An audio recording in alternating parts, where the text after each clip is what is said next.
Hello everybody. In this video, we are going to talk about common roots of quadratic equations. So for example, we have been given with two quadratic equations. Suppose something like this. Suppose a1x square b1x c1 is equal to 0. And obviously you see a1 cannot be equal to 0, otherwise it will not remain a quadratic equation, correct? And suppose there is another quadratic equation, suppose a2x square plus b2x plus c2 is equal to 0. And obviously over here as well, a2 cannot be equal to 0, otherwise it will not be a quadratic equation, correct? So suppose these two quadratic equations have one root common, okay? They have got one root common. So the first situation is one common root, right? And suppose that is alpha, correct? So if one common root is there, obviously this must satisfy both the quadratic equations, yes or no? So I can put x is equal to alpha in both the equations. So what will I get? a1 alpha square plus b1 alpha plus c1 is equal to 0. And if I put x is equal to alpha in the second quadratic equation, I'll get a2 alpha square plus b2 alpha plus c2 is equal to 0. Now you see, in order to find the common root, what we can do? We can solve these equations taking alpha square and alpha as variables. We can treat them as linear equations in two variables. When I consider alpha square as one variable and alpha as another variable. So you can use basically any method, whether substitution, elimination or cross multiplication, it's your choice. But suppose just to simplify it, we can use cross multiplication over here. So I'm treating alpha square and alpha as variables. So how will we do it? Alpha square, then minus alpha. That's how you solve a pair of linear equations using cross multiplication method, right? And 1 upon. Then what will you do? Forget alpha square terms. Forget alpha square terms. Then what will you get? b1 c2 minus b2 c1. So you'll get b1 c2 minus b2 c1, correct? Then to write something below minus alpha, forget alpha terms, right? Then you'll get a1 c2 minus a2 c1.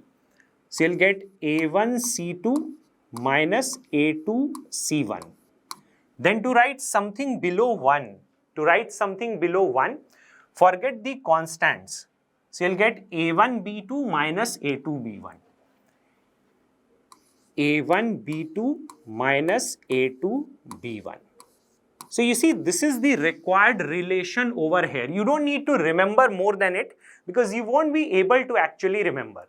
You just need to know the process that if one root is common, you can satisfy both the equations by it, and then you can treat these as a pair of linear equations in two variables in alpha square as well as alpha, and then you can solve them using the cross multiplication method. That's what you need to remember. That's it, right?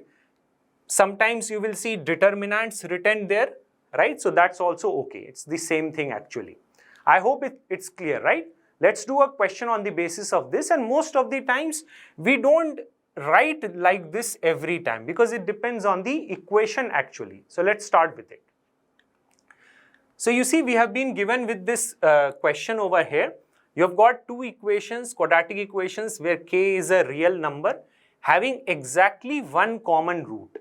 So exactly one common root, what is the value of k? So one common root is, suppose you can assume alpha, right? That is one common root. So alpha will satisfy both the equations. So you'll get alpha square minus 4 into alpha plus k is equal to 0. Obviously it will satisfy this equation as well. So alpha square plus k alpha minus 4 is equal to 0. Now what we can do? In order to find alpha, we can eliminate alpha square from here, right? You see, suppose this is the first equation and this is the second equation. So I can eliminate alpha square. So I can do equation 2 minus equation 1, you see. Equation 2 minus 1. So this minus this will be cancelled out, and then you will get this minus this. So this will be basically k alpha minus minus plus 4 alpha. And then this is minus 4 minus k. Minus 4 minus k, that is equal to 0. So you see, you can take alpha as common, you will get k plus 4 over here. And on the other hand side of the equation also, you will get k plus 4. So what you are getting, guys? The common root is equal to 1. That's it. The common root is equal to 1. So then I can put alpha is equal to 1 in this equation or in this equation. It's your choice. So suppose I'm putting in this one. So alpha is equal to 1. So 1 square minus 4 into 1 plus k, that is equal to 0. So if you solve this equation, you'll get 1 minus 4 is minus 3. K is equal to 3 is the answer. You see, that's a simple thing. So over here, you see, we have never used, any type of, this method or something like that. So it's not required to use it every time. You just need to understand the concept. That is the theory part that also you can understand properly, right? So that was one common root over here. Sometimes you'll get two common roots as well, or both roots common. Both roots common. Suppose that is the situation, right? So, you see the equation, I'll explain over here only. Maybe both roots common, because I don't need to write this thing once again. So, both roots common. Correct? So, suppose the roots are alpha and beta. So, from the first equation, what we can get, guys, you know beta's relations already. Alpha plus beta is what? Minus b1 by a1. Minus b1 by a1. And because the roots are common, so from the second equation as well, alpha plus beta is what? Minus b2 by a2. So, from here, what we can get, guys? Can we get a1 by a2 is equal to b1 by b2? I hope that is clear over here. Correct? And then you see product of roots is also same, is also equal. So alpha beta will be what? C1 by A1, you know beta's relations. And from the second equation, it will be C2 by A2. So from here as well, you'll get A1 by A2 is equal to C1 by C2. So you see A1 by A2 over here and C1 by C2, they are equal. You can see this. So from here, what you are getting, guys? A1 by A2 is equal to B1 by B2 is equal to C1 by C2. That's it. So if two quadratic equations will have both the roots common, then ratio of their, coefficients are equal. Ratio of their coefficients are equal.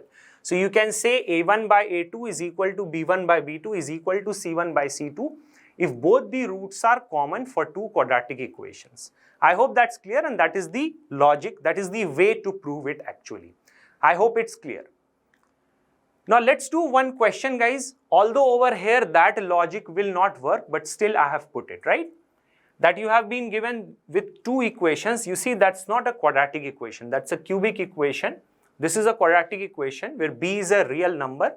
What is the sum of all possible values of b for which these two equations have a common root? You got it? For which these two equations will have a common root.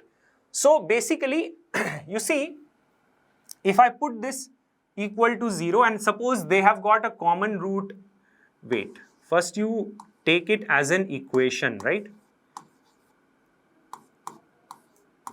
This as an equation and then this as an equation, that is x square plus bx minus 3, that is 0.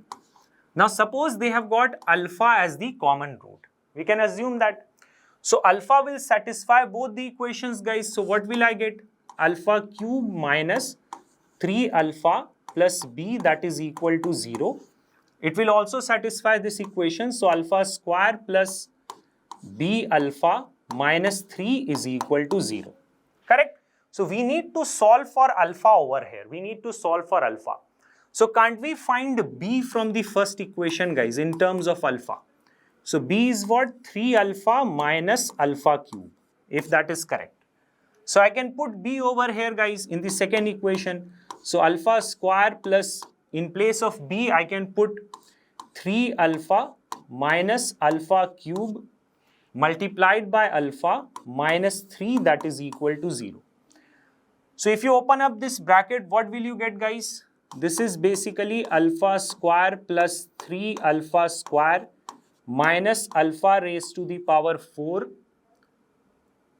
minus 3, that is equal to 0. So if you further simplify, what will you get over here, guys? This is alpha raised to the power 4 and this is basically 4 alpha square. If you take it on the other hand side, minus 4 alpha square plus 3, that is equal to 0.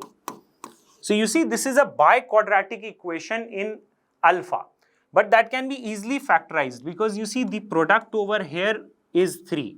Coefficient of this and this, the product is 3 and the middle coefficient is minus 4. So can't we just, you have studied splitting the middle term, can't we just factorize it like this? Alpha square minus 3 multiplied by alpha square minus 1. You can just check it, guys. So from here, 4 values of alpha are possible, that is plus minus root 3 and plus minus 1. So these are the 4 values of alpha. Now they are telling us to find sum of all possible values of b. Now we know b is equal to this, so we can find 4 possible values of b from here. If I put alpha is equal to root 3 in the first case, so b will be what, guys? That will be 3 root 3 minus, if alpha is root 3, then you'll get whole cube. So what is this, guys? 3 root 3 minus, you see, cube of this will also be 3 root 3. You can check it. So that is equal to 0. Then the other case of b will be what? The other value of b, if I put alpha is equal to minus root 3. If I put alpha is equal to minus root 3, what will happen? So minus root 3 if you put over here, what is this? This is also 0, I guess. So minus 3 root 3 and this will be plus basically 3 root 3.